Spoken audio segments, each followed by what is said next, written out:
최근 한 달 넘게 한국 당국은 세계 각국으로부터 러브콜을 받으며 각종 매체에 긍정적으로 노출되고 있었습니다. 전례 없는 상황이 도래했는데 오직 한국만이 국가를 오픈하여 경제를 일부라도 돌아가게 한 모습에 감탄을 자아낸 것입니다.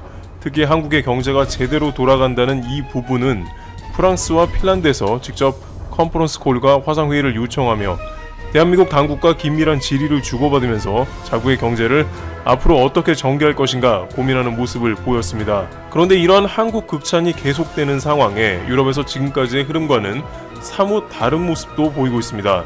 한국이 너무 잘하는데 이것이 거부감이 드는 것으로 지난 프랑스의 프라델 변호사가 한국은 자유를 경시하는 나라이고 감시하는 나라라는 기고를 하면서 한국식 동선 추적에 대해 비판한 것도 그러한 맥락입니다.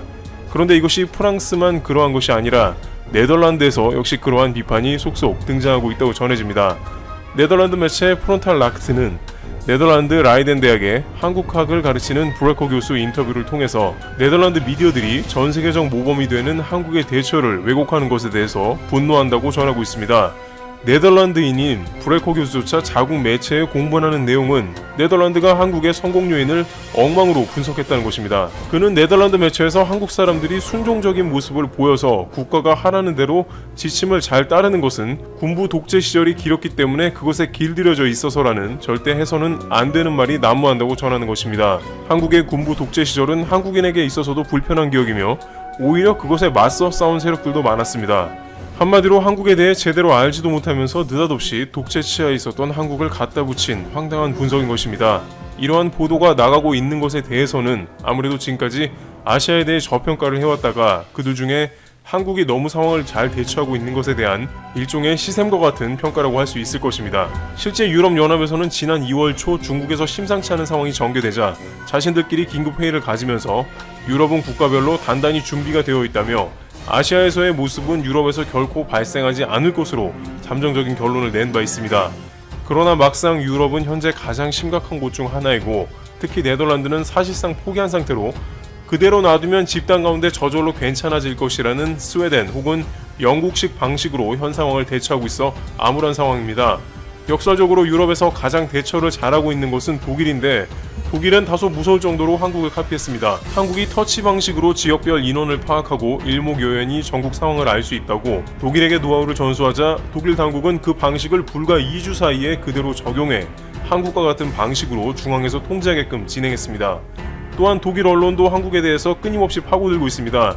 주간 슈피겔은 이번 주 커버 스토리에서 한국은 모범생이며 미국은 문제 학생이라 지적하면서 한국은 질풍과 같은 속도로 검진 체계를 구축해 하루에 10,000건을 진단했다고 전하면서 미국은 트럼프 대통령이 2월 말쯤 우리는 상황을 완전히 통제했다고 발언한 것을 인용하며 한국과는 정반대라고 비판합니다. 한 가지 흥미로운 점은 독일이 한국의 노하우를 완전히 흡수한 다음에 미국보다 자국이 우위에 올라서자 본격적으로 트럼프 행정부를 비판하는데 한국을 끌어들인 모습을 보이고 있다는 점입니다. 이와 같이 한국은 유럽 최고의 방역국인 독일에게조차도 현재 상황의 멘토와 같은 국가가 되어 거의 매일 한국 전체가 스캔을 당하고 있습니다. 따라서 프랑스 매체에 한국은 감시에 길들여 있는 나라이다 혹은 네덜란드의 군부 독재를 경험해서 한국인이 순종적이라는 발언은 자신들의 상황을 제대로 직시하지 못하는 시샘 어린 발언밖에 되지 않는다는 반증이 되고 있는 것입니다. 이와 같이 유럽 혹은 일본에서는 연일 한국에 대한 긍정 및 부정 보도가 혼재되어 자국의 아픔을 잊어보려 애를 씁니다. 그럼에도 한국 당국은 여전히 오픈되어 있으며 자신들에게 도움을 청하는 국가들에게 손을 내미는 모습을 보입니다. 이렇게 투명하게 오픈된 한국의 모습이 연일 빛을 발하며 장차 세계를 리드할 것이라는 기대를 반영하고 있습니다.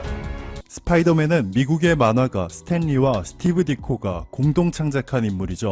1985년 마블은 스파이더맨의 영상화 권리를 고작 2억 7천만 원의 캐논 필름에게 팔아버렸습니다. 일본의 캐논이 아니고요.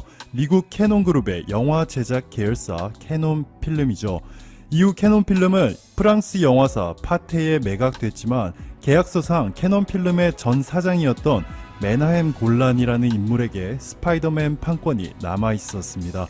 메나헴 골란은 21세기 필름이라는 영화사를 차리고 소니, 마블, 캐롤코 등 수많은 회사들로부터 투자를 받았는데요. 일부 투자 회사들이 부도 처리되고 20세기 폭스와 MGM까지 뒤늦게 참여하며 스파이더맨 판권을 노리는 등 스파이더맨을 차지하기 위한 경쟁은 상상 이상으로 치열했습니다. 마블 히어로 중에서도 유난히도 복잡하고 치열한 소유권 전쟁을 거친 스파이더맨의 판권은 1999년 결국 소니의 손에 넘어가게 됩니다. 이후 소니는 토비 맥과이어를 주인공으로 내세워 스파이더맨, 스파이더맨 2, 스파이더맨 3를 통해서 대성공을 거두게 되죠. 스파이더맨의 수익은 9,860억 원, 스파이더맨 2는 9,400억 원, 스파이더맨 3는 1조 690억 원의 수익을 기록하였습니다. 영화 한 편으로 중견기업 1년 매출액을 올린 것인데 로열티 등 부가적인 수익까지 더하면 상상을 초월하겠네요. 하지만 다음으로 상영된 어메이징 스파이더맨 시리즈는 예상보다 저조한 성적을 거두었죠. 여전히 한 편당 8천억 원에 넘는 수익을 기록했지만 이전 스파이더맨 시리즈에 비해 수익이 1천억 원 이상 하락한 것으로 특단의 조치가 필요했습니다. 반면 아쉽게 스파이더맨의 판권을 소니에 팔아버렸던 마블의 행보는 전혀 달랐습니다. 2008년 아이언맨의 흥행이 대박나면서 디즈니가 눈독을 들이기 시작했고 마블 입장에서도 돈 많은 기업으로부터 엄청난 투자를 받아서 그동안 헐값에 넘겼던 히어로들의 판권을 다시 인수해오고 싶었습니다. 결국 2009년 8월 31일 마블은 디즈니의 품으로 들어갔는데요. 디즈니의 무한한 자금력을 바탕으로 지금 세계 최고의 영화 제작사로 성장하게 됩니다.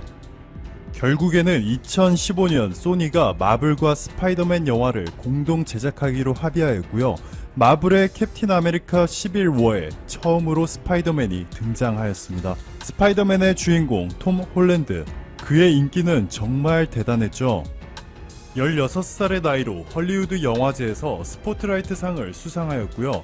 스파이더맨에 출연한 이후에는 올해의 신인 연기상, 라이징 스타상, 최우수 아역 연기상 등을 휩쓸면서 월드 클래스로 성장하였습니다. 스파이더맨 홈커밍, 어벤져스 인피니티 워, 어벤져스 엔드게임, 스파이더맨 파 프롬 홈을 통해서 스파이더맨의 인기는 절정으로 올라갔고 이를 제작한 소니와 마블도 엄청난 수익을 거두며 문제없이 행복한 나날들을 보내는 듯 보였습니다. 하지만 실상은 너무나도 달랐죠. 2015년 소니가 마블과 공동 제작하기로 결정하였을 때 마블은 스파이더맨으로 거둔 수익 중에서 고작 5%만 받기로 한 것인데요. 나머지 95%를 소니가 가져간 것이죠. 이를 불공평하다고 느낀 마블이 소니에게 이런 제안을 합니다. 제작 비용도 50대 50으로 나누고 대신 수익도 50대 50으로 나누자. 그런데 문제가 발생합니다. 소니가 마블의 제안을 거절한 것인데요. 올해 개봉한 스파이더맨 파 프롬 홈은 역대 최고 수익인 1조 9,200억 원의 수익을 올렸고 지금까지 스파이더맨 시리즈로 벌어들인 금액은 약 9조 6천억 원에 달합니다. 이렇게 돈을 잘 벌어다주는 영웅을 마블에게 나눠주기 싫었던 거죠.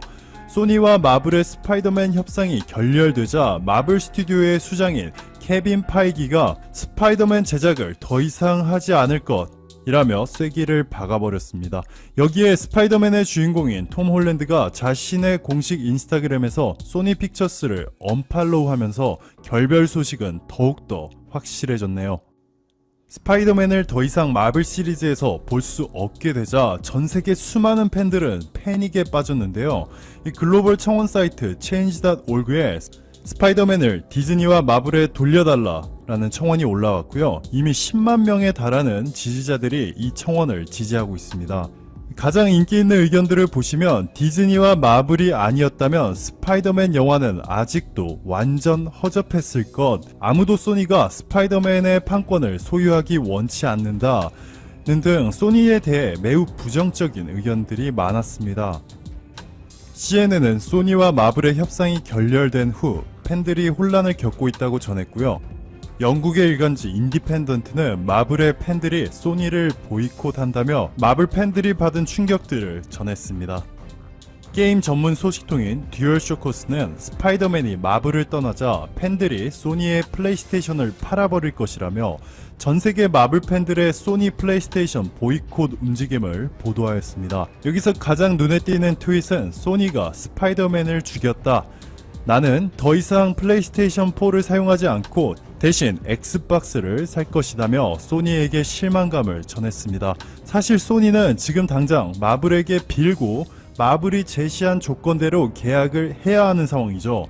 지금 소니는 역사상 가장 심각한 위기에 빠져 있기 때문인데요. 소니는 위기의 심각성을 잘 모르고 있나 봅니다. 자, 여기 소니가 어떻게 돈을 벌고 있는지 사업 분야별 실적을 보여주고 있는데요. 여기 보시는 이미지 센서 사업은 미래가 암울합니다. 삼성이 최초로 6,400만 화소에 이어서 1억 800만 화소의 이미지 센서까지 개발하는 데 성공하자 소니가 원래 공급하던 스마트폰 세계 4위와 5위 샤오미와 오포가 삼성으로 갈아타 버렸습니다. 영화 제작 및 배급으로 돈을 버는 소니 픽처스의 실적은 당연히 떨어지겠죠. 점점 인기가 떨어지던 스파이더맨이 마블 시리즈에 합류하면서 인기가 하늘 높이 치솟자 소니가 너무 욕심을 부린 것이죠. 새로운 조건을 제안한 것은 마블이지만 처음에 말도 안 되는 계약 조건인 마블 5%, 소니 95%에서 수익 배분을 50대 50으로 바꾸는 대신에 영화 제작 비용도 반반 부담하자는 것이기 때문에 오히려 바꿔야 더 공정해 보이죠. 소니가 황금알을 낳는 거위의 배를 갈라버린 것이나 다를 게 없는 상황입니다. 가장 큰 문제는 소니가 가장 돈을 많이 벌고 있는 사업 분야죠. 게임과 네트워크 서비스. 전 세계 수천만에서 수억 명에 달하는 마블 팬들 사이에서 소니의 플레이스테이션 보이콧 움직임이 심상치 않은 속도로 번지고 있는데요. 이대로 가면 소니의 가장 중요한 사업인 게임 분야까지도 완전히 박살나게 되겠죠.